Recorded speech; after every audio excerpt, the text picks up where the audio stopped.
Self doubt is a validation.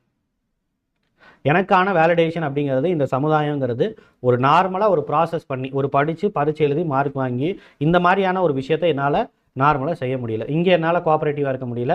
அதே மாதிரி college போனால் என்னால் கோஆப்ரேட்டிவ் முடியல. ஜாப் போனாலும் என்னால் கோஆப்ரேட்டிவாக இருக்க முடியல. அப்போ எனக்கான நார்மலாக கிடைக்கிற லாஜிக்கல் வேலிடேஷன் எனக்கு கிடைக்கல. இப்போ நான் என்ன பண்ணுவேன்? என்னை தகுதியே பார்க்காம என்னை உடனே சேர்த்துக்கக்கூடிய ஒரு டாக்ஸிக் பர்சன் கிட்ட தான் நான் இப்போ இணைவேன். ஏன்னா அவங்க வந்து என்னை ஒன்றும் பெருசாக இது பண்ண மாட்டாங்க. மேக்ஸிமம் எனக்கு தகுதி இல்லாமல் இருந்தால் அது அவங்களுக்கு ரொம்ப கம்ஃபர்டபுள் தான். ஸோ வேலிடேஷன் ஓரியன்டான இஷ்யூஸ் அப்படிங்கிறது எனக்குள்ள ஒரு காம்ப்ளெக்ஸ் ஏற்படுத்துது. அக்செப்டன்ஸ் ஓரியன்டான விஷயங்கள் லாஜிக்கலி பார்க்கும்போது ஒரு குரூப்பில் போய் என்னால் சர்வைவ் ஆக முடியுமா அப்படின்னா அது ஒரு பெரிய கேள்வி தான். சர்வைவ் ஆக முடியலன்னா எல்லாரும் என்ன ரிஜெக்ட் பண்ண ஆரம்பிப்பாங்க. எங்கடா இன்னும் ஃப்யூச்சரில் நான் அடுத்தடுத்த கடத்தில் நான் என்ன பண்ணுவேன்? எங்கடா அங்கே போய் நான் வந்து ரிஜெக்ஷன் வாங்குறதுக்கு நான் அப்படியே வந்து என்னை நான் டம்ப் பண்ணிக்கிட்டு நானே என்னை வந்து செல்ஃப் ஐசோலேட் பண்ணி